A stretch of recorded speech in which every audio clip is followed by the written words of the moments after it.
ज्या निमित्तानं आपण या ठिकाणी ही प्रवचन सेवा आयोजित केलेली आहे, आपल्या या कल्याण तालुक्यातील आणि हे आपलं फळेगाव गाव आणि या फळेगाव मधील हे पाटील परिवार,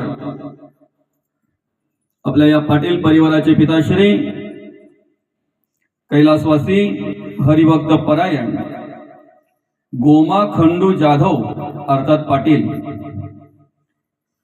बाबांना मंगळवार दिनांक 9/12/2025 रोजी देवाज्ञा झाली. त्यांचं अल्पशा आजाराने निधन झालं आणि त्यांच्या उत्तर कार्यांच्या निमित्तानं आपण या ठिकाणी ही प्रवचन सेवा आयोजित केलेली आहे.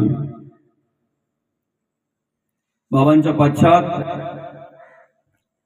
त्यांची मुलं पुतणे अशा प्रकारे हा संपूर्ण पाटील परिवार अर्थात श्री संजय गोमा जाधव, श्री नितीन गोमा जाधव, श्री दिनेश मंगल जाधव, श्री जनार्दन महादू जाधव, श्री विनोद मंगल जाधव, अलका शंकर चौधरी, सुलभा गुरुनाथ कथोरे, सविता शिवाजी कोर, जयश्री अशोक विशे, मीना मधुकर तेलंगे, पुष्पा भाऊ गायकर आदी करून हा संपूर्ण पाटील परिवार, बाबांचे भाऊ असतील, चुलत भाऊ असतील, पुतणे असतील, मुलं मुली नातवंड सुना, संपूर्ण हा पाटील परिवार बाबांनी या ठिकाणी अतिशय चांगल्या प्रकारे कार्य केलं. चांगल्या प्रकारे आदर्शयुक्त शेतकरी म्हणून कार्य करत असताना आपली शेती सांभाळली, आपल्या मुलांवर चांगल्या प्रकारे संस्कार केले, त्यांना चांगल्या प्रकारचं शिक्षण दिलं आणि खरं तर वयाच्या 78व्या वर्षी बाबांनी तुमचा आमचा निरोप घेतला. या मुलांचं मातृछत्र 2013 साली हरपलं गेलं. अर्थात आई साहेबांनी 2013 साली तुमचा आमचा निरोप घेतला आणि या ठिकाणी आईच्या मरणोत्तर कार्य करत असताना पाटील परिवाराने अतिशय चांगल्या प्रकारे बाबांची सेवा केली, मुलांनी चांगल्या प्रकारे सेवा केली, सुनांनी चांगल्या प्रकारे सेवा केली आणि अल्पशा आजाराने अगदी हृदयविकाराचा झटका आला बाबांना. 1-2-4 दिवस काही दवाखान्यामध्ये दाखल झाले आणि त्याच आजारामध्ये बाबांचा मृत्यू झाला. बाबा तुम्हा आम्हाला सोडून गेले. खरं तर आपल्या केवळ कल्याण तालुक्यातच नाही तर अवघ्या ठाणे जिल्ह्यामध्ये नामांकित असलेलं हे पाटील परिवार. आज या पाटील परिवारातील जे समाजसेवक, समाजकार्य करणारे, आध्यात्मिक क्षेत्रामध्ये कार्य करणारी जी मंडळी तुम्हाला पाहायला मिळते, हे खऱ्या अर्थानं त्यांना लाभलेला हा त्यांच्या वरिष्ठांकडून वारसा आहे किंवा वरिष्ठांनी त्यांच्यावर केलेले हे संस्कार आहेत. बाबा हरिभक्त परायण होते, अर्थात माळकरी होते. भगवंताचं नामस्मरण केलं, देवाचं नामचिंतन केलं, कीर्तन श्रवण केली, प्रवचन श्रवण केले, आध्यात्मिक क्षेत्रामध्ये कार्य केलं आणि अशा प्रकारे जेवढं चांगलं वागता येईल, जगता येईल तेवढं चांगलं वागण्याचा, जगण्याचा प्रयत्न बाबांनी केला आणि 78व्या वर्षी तुमचा आमचा निरोप घेतला. 2013 साली आई साहेबांचं निधन झालं आणि त्यानंतर आईच्या नावानं या ठिकाणी या मुलांनी एक संस्था स्थापन केली, ती म्हणजेच भागोबाई जीवन प्रेरणा सामाजिक संस्था फळेगाव. अर्थात देवाच्या कृपेने जे आम्हाला सुख लाभलेलं आहे ते सुख इतरांनाही देता यावं. देवाच्या कृपेने जी काही साधन संपत्ती सामग्री आम्हाला जी काही प्राप्त झालेली आहे तिचा उपयोग आम्ही समाजासाठी करावा, समाज कार्यासाठी करावा या हेतूने या ठिकाणी आमचे संजय दादा असतील, नितीन दादा असतील आदी करून संपूर्ण पाटील परिवार असेल या संघटनेच्या मार्फत, या संस्थेच्या मार्फत अनेक प्रकारचे कार्यक्रम या ठिकाणी आईसाहेबांच्या नावाने या ठिकाणी सुरू केलेली संस्था, अनेक प्रकारचे कार्यक्रम त्या ठिकाणी त्या संस्थेच्या मार्फत केले जातात. अर्थात भागोबाई जीवन प्रेरणा सामाजिक संस्था आणि या संस्थेच्या मार्फत ही संस्था मग आरोग्य शिबिर असेल, या ठिकाणी नेत्र तपासणी शिबिर असेल, त्याचप्रमाणे गुणवंत विद्यार्थ्यांचा सत्कार असेल, त्याचप्रमाणे शैक्षणिक साहित्य वाटप, मुलांना शैक्षणिक साहित्याचं वाटप करणं असेल, त्याचप्रमाणे विद्यार्थ्यांसाठी व्याख्यानमाला असेल, त्याचप्रमाणे गोरगरिबांसाठी वस्त्र असतील, अर्थात कपडे असतील, काही साहित्य असेल, आणि महिलांसाठी वेगवेगळ्या प्रकारच्या कार्यक्रमांचं आयोजन करणं, अशा विविध प्रकारचे कार्यक्रम वर्षभरामध्ये या संस्थेच्या मार्फत आपले सर्वच पाटील परिवार त्या ठिकाणी सहकार्य करत असतात. आणि अनेक संस्थांचं सहकार्य घेऊन, अनेक कंपन्यांचं सहकार्य घेऊन, त्या ठिकाणी अनेक उद्योजकांचं सहकार्य घेऊन ही भागोबाई जीवन प्रेरणा सामाजिक संस्था या ठिकाणी आपल्याला कार्य करताना पाहायला मिळते. हे कार्य म्हटल्यानंतर खऱ्या अर्थानं पुण्यकर्म आहे, पुण्याचं काम आहे. आध्यात्मिक क्षेत्रामध्ये, परमार्थामध्ये कार्य करता करता आम्ही देवाची पूजा करणं, देवाची सेवा करणं, देवाचं कार्य करणं काय असतंय ते ह्या सामाजिक संस्थेच्या मार्फत आम्ही शिकायला हवं किंवा पाहायला हवं. कारण अनेकांना या ठिकाणी सहकार्य करण्याचं काम, अनेक गरजूंना या ठिकाणी सहकार्य करण्याचं काम आईसाहेबांच्या नावानं सुरू केलेले या संस्थेच्या मार्फत केलं जात आहे. हे पुण्यकर्म, आणि हे पुण्यकर्म म्हणजेच आईसाहेबांनी केलेलं मार्गदर्शन आहे. ज्यांच्या उत्तर कार्यांच्या निमित्तानं आपण या ठिकाणी ही प्रवचन सेवा आयोजित केलेली आहे, त्या बाबांनी केलेलं मार्गदर्शन आहे, त्यांचा आशीर्वाद आहे. ज्या वेळेला तुम्ही समाजासाठी काहीतरी करताय ना, त्यावेळेला देवही तुम्हाला कधी तुमच्या आयुष्यात कमी पडू देत नाही. आई वडिलांचा आशीर्वादही तुम्हाला पुरेपूर मिळतो, त्याच्यातही काही कमतरता नसते. आणि अशा प्रकारे या ठिकाणी हे सामाजिक कार्य झालं, आध्यात्मिक परमार्थिक कार्य या ठिकाणी आपल्याला या पाटील परिवारामध्ये पाहायला मिळत आहे. त्याचप्रमाणे राजकीय क्षेत्राचा जर विचार केला तर कल्याण ग्रामीण मध्ये कुठल्याही प्रकारची निवडणूक असू द्या, मग ती पार अगदी लोकसभेपासून ते ग्रामपंचायत पर्यंत, पहिला विचार या परिवाराचा केला जातो. कारण खूप मोठा परिवार हा या ठिकाणी आपल्याला पाहायला मिळतो. आणि राजकीय क्षेत्रामध्ये समाज कार्य करत असताना जे पद या ठिकाणी आपल्याला ह्या पाटील परिवारामध्ये ज्यांना ज्यांना मिळालं त्यांनी चांगल्या प्रकारे त्या खुर्चीवर विराजमान असताना जेवढं चांगलं कार्य करता येईल तेवढं केलं, जेवढं सहकार्य करता येईल तेवढं केलं.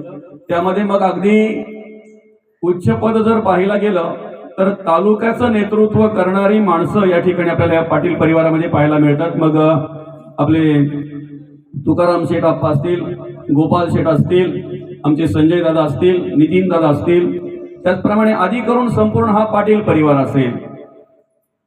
त्याचप्रमाणे या ठिकाणी कार्य करत असताना कृषी उत्पन्न बाजार समितीचं सभापती पद सुद्धा या पाटील परिवाराने आणि त्या ठिकाणी त्या विराजमान झालेल्या आपल्या काकी, आपल्या गोपाल शेठच्या धर्मपत्नी अर्थात आमच्या काकी त्या ठिकाणी होत्या. त्यानंतर या बाबांच्या सुनबाई आमच्या निराताई या ग्रामपंचायतीच्या सरपंच पदी विराजमान होत्या. आता मागे भारतीताई सरपंच पदी विराजमान होत्या. त्याचप्रमाणे या ठिकाणी गणेश असेल, आदी करून अनेक ह्या पाटील परिवारातील मंडळी या ठिकाणी वेगवेगळ्या पदावर वेगवेगळ्या पदाधिकारी म्हणून कार्य करत असताना समाजामध्ये अतिशय चांगल्या प्रकारे कार्य करण्याचं काम आपल्याला किंवा कार्य केलेलं पाहायला मिळत आहे. खरं तर स्वतःसाठी आणि स्वार्थासाठी जगणारी माणसं आम्हाला अनेक पाहायला मिळतात, फक्त स्वतःचाच विचार करणारी माणसं आम्हाला अनेक पाहायला मिळतात. पण ज्या वेळेला आम्ही आमचं कार्य करता करता समाजाचाही जेव्हा विचार करतोय ना, अनेकांचा विचार करतोय, आमच्या सुखाबरोबर अनेकांच्या सुखाचा विचार करतोय, त्यावेळेला आम्हाला भगवंताची कृपा आणि संतांचा आशीर्वाद आपोआप मिळाला जातो, लाभला जातो. कारण नकळत आमच्याकडून आम्ही राजकीय क्षेत्रामध्ये सामाजिक क्षेत्रामध्ये, आध्यात्मिक क्षेत्रामध्ये जेव्हा कार्य करतोय ना, तेव्हा नकळत आमच्याकडून अनेक वेळा पुण्यकर्म घडत असतात. त्याची नोंद कदाचित आमच्याकडे नसेल, पण आम्ही केलेल्या प्रत्येक कार्याची नोंद ही भगवंत ठेवत असतो आणि त्याप्रमाणे चांगलं का वाईट ते लगेचच परत करत असतो. आणि म्हणून ज्यांच्या उत्तर कार्यांच्या निमित्तानं या ठिकाणी ही आपण प्रवचन सेवा आयोजित केलेली आहे. आपले गोमा बाबा असतील, आधी करून त्यांचे सगळे भाऊ असतील, त्यांचे पुतणे असतील, अतिशय चांगल्या प्रकारे त्यांचं मार्गदर्शन या ठिकाणी आपल्याला पाहायला मिळते, समाजामध्ये कार्य पाहायला मिळत आहे. आणि अशा प्रकारे कार्य करणारी माणसं ही हा मोठा पाटील परिवार. बाबा जाण्याचं दुःख सर्वांना आहे.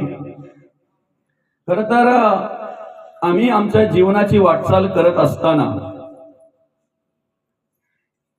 लोकांसाठी जगतोय की देवासाठी जगतोय हा प्रत्येकाने मनामध्ये विचार करायला पाहिजे. बरं का, आमचं जे जगणं वागणं आहे ते लोकांसाठी का देवासाठी? त्याच्या पलीकडे सांगू तुम्हाला, आम्ही आयुष्याची वाटचाल करत असताना लोकांना आवडावं म्हणून प्रयत्न करतोय की देवाला आवडावं म्हणून प्रयत्न करतोय, हा विचार प्रत्येकाने मनापासून केला पाहिजे. बरं का, प्रत्येकाने आपल्या मनाला जर विचारलं ना तर आपलं मन सांगेल आम्ही लोकांना आवडावं म्हणूनच प्रयत्न करत असतो. बरं का, कारण का माहित आहे का माऊली, ज्या कधी देवाला अगरबत्ती पण लावत नाहीत ना त्या मेकअपला 15 मिनिटं घालवतात. खरंय की खोट आहे? जे कधी देवाच्या पुढे हात जोडून पण उभे राहत नाहीत ना, देवाला प्रार्थना करायला, देवाला नमस्कार करायला ज्यांना वेळ नाही ना, ते अर्धा पाऊण तास आपल्या सुशोभीकरणासाठी घालवतात. आम्ही लोकांना आवडावं म्हणून प्रयत्न करत असतो, देवाचा विचार अधिक करून कमी प्रमाणे करतो. ज्या दिवशी देवाला आवडण्यासाठी आम्ही प्रयत्न करू ना, त्या दिवशी सुशोभीकरणापेक्षा गुणांचा विचार अधिक करू, आम्ही कर्माचा विचार अधिक करू, आम्ही आमच्या जगण्या वागण्याचा विचार अधिक करू. ऐका, लोकांना आवडण्यासाठी आम्ही किती जरी प्रयत्न केले तरी लोकांना, सगळ्याच लोकांना आम्ही आवडू असं नाही. आमचं जगणं वागणं सगळ्याच लोकांना आवडेल असं नाही. पण देवाला आवडण्यासाठी जर आम्ही प्रयत्न केले ना तर असं म्हणतात, एकदा देव मान्य झाला ना, संत मान्य झाला ना की तो लोकमान्य असो नाही तर नसो. काय माऊली, बरोबर आहे की नाही? देव मान्य झाला आणि संत मान्य झाला, तो लोकमान्य असो नाही तर नसो. जगद्गुरु तुकोबांनी लोकांना चांगलं वाटावं म्हणून कार्य नाही केलं. जगद्गुरु तुकोबांचा जर विचार केला तर लोकांचा विचार करून जगद्गुरु तुकोबा वागले नाहीत, जगले नाहीत. आणि लोकांचा विचार करून जर जगले वागले असते ना तर ही गाथा आम्हाला मिळाली नसती.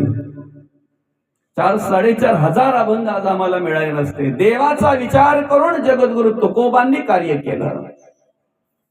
माऊली ज्ञानोबांनी लोकांचा विचार नाही केला अधिक करून, मला देवाला आवडायचं आहे, लोकांना आवडू नाही तर नाही आवडू, मला देवाचं कार्य करायचं आहे.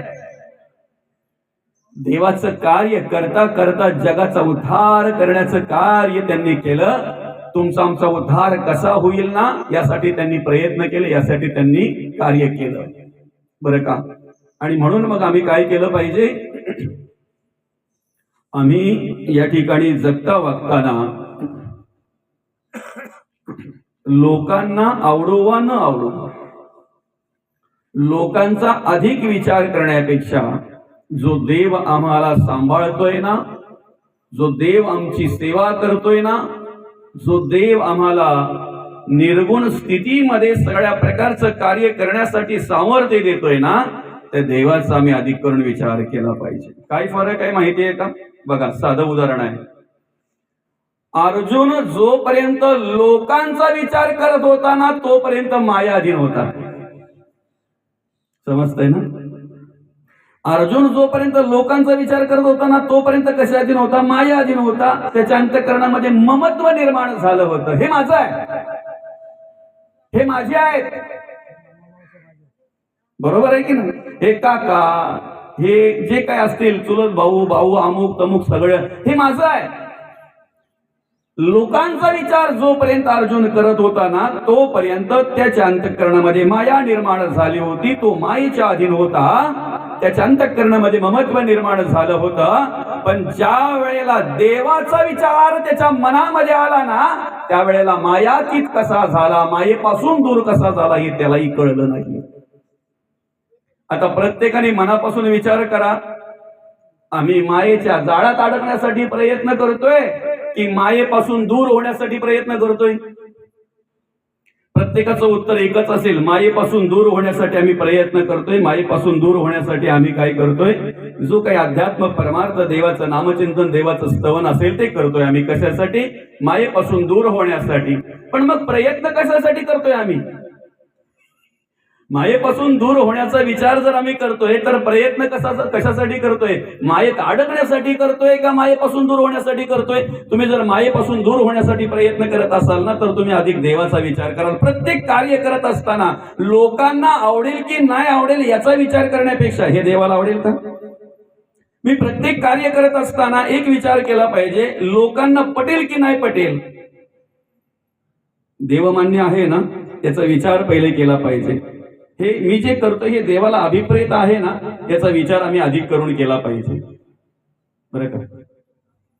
कारण तुमचं जगणं वागणं सगळ्याच लोकांना आवडेल असं नाही. काका, समाजामध्ये कार्य करत असताना जर 100पैकी 80 लोक जर तुम्हाला चांगली बोलत असतील ना तर 20 लोक कुठेतरी तुम्हाला वाईट बोलणारच आहेत, बरोबर आहे की नाही? मग त्या 20 लोकांचा तुम्ही विचार करायचा की 80 लोकांचा विचार करायचा? 80 लोक जर चांगली म्हणतायत तर त्यांचा विचार करून पुढे चाला ना, बरं का? तुम्ही तुमच्या अंतरात्म्याला विचारा, तुमच्या अंतःकरणामध्ये असलेल्या देवाला विचारा, मी जे करतोय ते चांगलं आहे की वाईट आहे? त्याने सांगितलं चांगलं आहे, देवकार्य धर्मकार्य आहे. मग कोणी निंदा अथवा वंदा? स्वतः आमचा धंदा, जे कार्य आम्ही करतोय तो आमचा धंदा, ते कार्य आम्ही केलंच पाहिजे, बरं का? अहो, एक चांगला चित्रकार होता हो, अतिशय सुंदर चित्र काढायचा, हुबेहूब चित्र काढायचा, मस्त चित्र काढायचा तो, बरं का? रामकृष्ण. हुबेहूब चित्र काढायचा. एकदा काय झालं, चित्र काढता काढता काढता काढता त्याने एवढं सुंदर चित्र काढलं, अतिशय हुबेहूब चित्र काढलं त्याने, बरं का? अगदी सुंदर चित्र त्याने काढलं. आणि ते काढल्यानंतर मग त्याला ते आवडलं, तो पाहत बसला. एवढं आवडलं ना परत परत पाहायला लागला तो, बरं का? कधी कधी आम्हीच आमचा मेकअप करतो, ऐकताय का माऊली? कधी कधी आम्हीच आमचा मेकअप करतो काका, पण एकदा बघून आमचं मन भरत नाही आरशामध्ये, मग आम्हीच आम्हाला परत परत पाहतोय. माऊली बरोबर आहे की नाही? आम्हीच आम्हाला परत परत पाहतोय. आरशाकडे एकदाच पाहून आमचं मन भरत नाही, मग आम्हीच आम्हाला परत परत पाहत असतो. आरशाकडे आम्ही परत परत यासाठी पाहतोय कारण आरसा आम्हाला चित्र दाखवतो, ऐकताय का? आरशाकडे आम्ही परत परत यासाठी पाहतोय, आरसा आम्हाला चित्र दाखवतोय आणि मनुष्य चित्राला पाहून बोलत असतो. चित्राला चालवणारा जो चित्राच्या पलीकडे आहे ना त्याचा विचार अधिक मनुष्य करत नाही, बरं का? अधिक करून जे चित्र दिसतंय ना त्याला मनुष्य बोलत असतो. म्हणून तर सिरियल पाहता पाहता काही महिला रडतात सुद्धा, पिक्चर पाहता पाहता कधी कधी पुरुष सुद्धा रडतात, त्यांच्या डोळ्याला सुद्धा कधीतरी पाणी येतंय. त्याला माहिती हे खोटं आहे, पण खोट्यावर मनुष्य एवढा विश्वास ठेवतोय की तिथं एकरूप होऊन जातो, देहभान विसरतोय, देहभान विसरतोय. आरशाकडे आम्ही परत परत यासाठी पाहतोय की आरसा आम्हाला चित्र दाखवतोय. ज्या दिवशी आरसा आम्हाला चरित्र दाखवेल ना त्या दिवशी परत परत पाहायची इच्छा सुद्धा होणार नाही आमची, परत परत पाहायची इच्छा होणार नाही. ऐका, त्या चित्रकाराने सुंदर असं चित्र काढलं, परत परत पाहायला लागलं, त्याचं मन भरत नाही, निरीक्षण करायला लागला. त्याच्या डोळ्यावर त्याचा विश्वास नाही की हे चित्र आपणच काढलंय, एवढं सुंदर चित्र. पण नंतर त्याने विचार केला, आपल्याला आवडलंय खरी, पण लोकांचं काय? आपल्याला आवडलंय खरी, लोक काय म्हणतात हे पण पाहिलं पाहिजे. म्हणून मग त्याने ते चित्र आपल्या फलेगावच्या नाक्यावर एक जो बोर्ड आहे ना त्या बोर्डावर लावलं आणि खाली लिहिलं, या चित्रात ज्याला कोणाला काही चुका आढळल्या त्याने त्या ठिकाणी टिक मार्क करायची. ऐकताय का? अहो 2च दिवसामध्ये तो ज्या वेळेला परत त्या नाक्यावर चित्र पाहायला गेला ना माऊली, त्याला चित्रच दिसलं नाही हो, नुसत्या मार्कच दिसल्या. कान नाही, डोळे नाही, नाक नाही, गाल बरोबर नाही, रंग बरोबर नाही, इकडे चुकलंय तिकडे चुकलंय. वयांपासून सगळंच त्या चित्रामध्ये नुसत्या त्याला सगळ्या मार्कच पाहायला मिळाल्या, टिक मार्क पाहायला मिळाल्या. आतापर्यंत असलेलं त्याचं समाधान बाजूला झालं, सुख बाजूला झालं, आनंद बाजूला झाला, आणि आता मात्र त्याला दुःख झालं. एवढ्या चुका? लोक चुका काढायलाच असतात, त्यांच्याकडे किती मोठे खिळे आहेत हे त्यांना दिसत नाहीत. समजतंय का माऊली? लोक चुका काढायलाच असतात, त्यांच्याकडे किती मोठे खिळे आहेत हे त्यांना दिसत नाहीत.